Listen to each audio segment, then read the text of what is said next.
चलिए जानते हैं दिन भर की सिलेक्टेड काम की बहुत ही महत्वपूर्ण सिलेक्टेड खबरों को सिर्फ और सिर्फ 10 मिनट में 50 बड़ी खबरों को। लेकिन वीडियो के आगे बढ़ने से पहले अगर आप लोगों ने हमारे चैनल को अब तक सब्सक्राइब नहीं किया तो सब्सक्राइब करके नीचे का बेल आइकन को जरूर प्रेस कीजिए। प्रधानमंत्री नरेंद्र मोदी आज भारतीय कृषि अनुसंधान संस्थान में 61 फसलों की 45 अधिक उपज देने वाली जलवायु अनुकूल 109 किस्में जारी करेंगे। पीएम मोदी इस दौरान किसानों और विज्ञानियों से बातचीत करेंगे। तेजस्वी यादव ने बड़ा दावा करते हुए कह दिया है कि अगर उन्हीं के सामने 2025 विधानसभा चुनाव में एनडीए का चेहरा नीतीश कुमार होंगे तो उनकी जीत आसानी से होगी। तेजस्वी यादव ने कहा है कि लोकसभा में हमारी सीटें बढ़ी है और हम 2025 में भी सरकार बनाएंगे। उत्तर प्रदेश सरकार ने पिछले 2.5 साल वर्ष में बाढ़ पीड़ितों की हर संभव मदद की कोशिश की है। इसके लिए इस दौरान 2900 करोड़ रुपए से भी अधिक की धनराशि जारी की गई है। शिवसेना यूबीटी चीफ उद्धव ठाकरे के काफिले पर राज ठाकरे के पार्टी के कार्यकर्ताओं ने हमला किया। इस पर उद्धव ठाकरे के संजय राउत ने राज ठाकरे पर पलटवार किया है। साथ ही हमला करने वाले को चेतावनी देते हुए कहा है कि ऐसा अपराध दोबारा मत करिए क्योंकि गड़बड़ हो जाएगा। आपके घर में भी माता पिता और बच्चे हैं।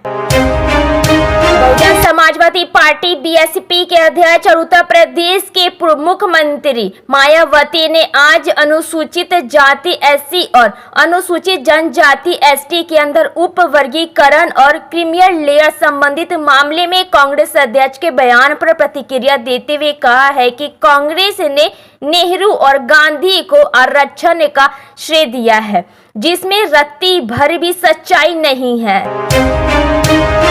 शराब घोटाले में 17 महीने से जेल में बंद मनीष सिसोदिया ने बाहर आते ही विधानसभा चुनाव की कमान संभाल ली है। जानकारी के मुताबिक मनीष सिसोदिया आज शाम 6 बजे आम आदमी पार्टी के नेताओं के संग बड़ी बैठक करने वाले हैं। इसमें पार्टी के सभी बड़े नेता शामिल होंगे। सूत्रों ने बताया है कि यह बैठक मनीष सिसोदिया के आवास पर होगी। बिहार में खेती के लिए कम मदद मिलने पर नेता प्रतिपक्ष तेजस्वी यादव ने पीएम मोदी पर जमकर निशाना साधा। उन्होंने पीएम मोदी पर भेदभाव का आरोप लगाया। उन्होंने कहा है कि पीएम मोदी केवल गुजरात का प्रमोशन करते हैं, बिहार के लिए वह कुछ नहीं करते। उन्होंने कहा है कि गुजरात को खेल के लिए 600 करोड़ से अधिक, लेकिन बिहार को केवल 20 करोड़ दिए गए। विदेश मंत्री जयशंकर ने मालदीव की सबसे बड़ी जल एवं स्वास्थ्य परियोजना का उद्घाटन किया। इस परियोजना के लिए भारत ने 11 करोड़ डॉलर की आर्थिक मदद दी थी। इससे 28 द्वीपों वाले मालदीव की करीब 28,000 जनता सीधा लाभ उठाएगी। देश में हरित और श्वेत क्रांति के बाद अब पोषण क्रांति लाने की तैयारी हो गई है। इसी क्रम में कृषि वैज्ञानिकों ने भारतीय जलवायु के हिसाब से 109 किस्म की उन्नत बीजों का विकास किया है। पीएम नरेंद्र मोदी ने आज इन उन्नत बीजों को जारी किया है। इस मौके पर उन्होंने किसानों से भी बात की है। खास बात यह है कि यह सभी 119 बीज उच्च उपज देने वाली जलवायु के अनुकूल और भरपूर पोषण युक्त है। बांग्लादेश में हिंदुओं के खिलाफ हिंसा की घटनाएं थमने का नाम ही नहीं ले रही है। इस हिंसा के खिलाफ बांग्लादेश की राजधानी ढाका और दुनिया के दूसरे देशों में हिंदू समुदाय के विरोध प्रदर्शन किया।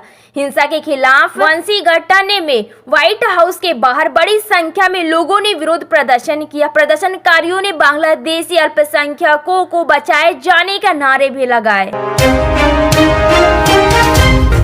जम्मू कश्मीर में इस साल विधानसभा चुनाव होने की संभावना है। जम्मू कश्मीर के पूर्व सीएम और पीडीपी के अध्यक्ष महबूबा मुफ्ती ने विधानसभा चुनाव लड़ने से इनकार कर दिया। उन्होंने कहा है कि चुनाव लड़ने के नाम पर तमाशा किया जा रहा है। महबूबा मुफ्ती ने कहा है कि जम्मू कश्मीर के लोगों के लोकतांत्रिक अधिकारों का हनन किया जा रहा है। यूपी में 10 विधानसभा सीटों पर उपचुनाव होने हैं। बताया जा रहा है कि उपचुनाव में कांग्रेस 5 सीटों पर लड़ना चाहती है, जबकि सपा इस पर सहमत नहीं है। वह कांग्रेस को 2 से 3 सीटें देना चाहती है। उपराष्ट्रपति ने शनिवार को कहा कि कुछ लोगों की ओर से यह कहानी फैलाने की कोशिश हो रही है कि हमारे पड़ोस में जो हुआ वह हमारे भारत में भी होने वाला है। यह बेहद चिंताजनक है।